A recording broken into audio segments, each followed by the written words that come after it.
Fred, thanks so much for being here on New York Now this week. It's great to be here. Thank you. Anytime. So let's get right to it. You represent workers at SUNY campuses and universities around the state. Can these schools safely reopen in the fall? And I think they're going to come back to campus this month. Yes, they are. As a matter of fact, we know that there are students that are going to be arriving at some of the campuses within the next week or two.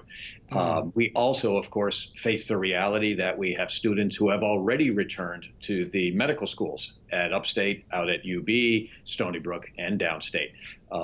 But yes, it is a situation where obviously we're very concerned about the health and safety of our members, of the students, and the communities in which we live.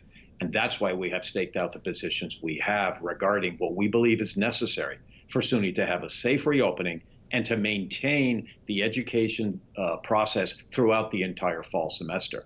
So before we get to that, can we just go over, do we know what precautions SUNY is taking already proactively to reduce the spread or prevent any kind of contamination on campus? Well, basically, so far, what has happened is that SUNY campuses have had to submit their proposed plans for reopening to central administration. SUNY has then approved those plans, and now comes the implementation of those plans.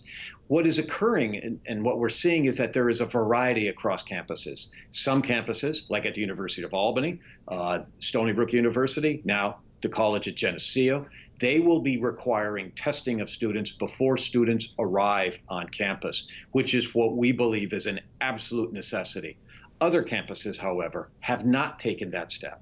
And that's why we are pressing the governor particularly to basically carry through on the message he's been delivering about how necessary testing is, and to go ahead and require it for all institutions of higher education. Private institutions are testing across New York State for the most part.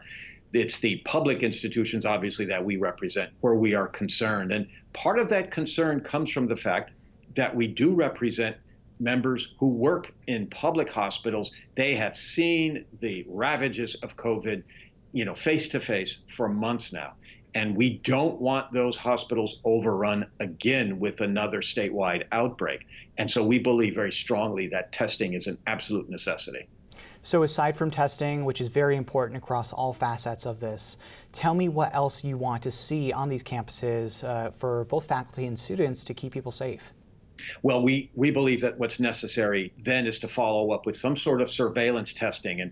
And we and SUNY have had conversations about how that could be done. There are a variety of different ways, some really innovative ones. And I believe that there will be more direction to campuses on that, because I think everyone is in agreement that there has to be a surveillance of what is happening on a day in and day out basis on campuses. The other thing that I believe is very important, and again, SUNY has issued some directives to campuses on that, is the requirement to wear masks. Now, where we would like to see the state go with that, and SUNY, is that masks be required at all times while indoors. Because now there is the caveat that as long as you are farther than 6 feet apart, you don't have to wear a mask. That will present real problems in our classrooms, in our residence halls, in laboratories, everywhere. So we believe it's necessary to restrict the wearing of masks, or let's say expand the wearing of masks much more. And then, of course, there's contact tracing. That's a necessity. We see the entire state putting an investment in that. That's important. Lastly, we have negotiated a telecommuting agreement with the state of New York, as have all the statewide public sector unions. And that has enabled our members to work from home to lower the density of the population on campuses. We're getting the work done very effectively, and also serving the public health interest. And we would like to see that agreement extended. It's due to expire on October 2nd. That's in the middle of the fall semester. Let's extend that out to the end of the year. We hope the governor does that, and then we can continue to utilize the technology we have to serve our students and our state, while at the same time limiting the spread of the coronavirus. All right, well, we will be watching over the next couple of months. Fred Cole from United University Professions, thanks so much for being here. Thank you.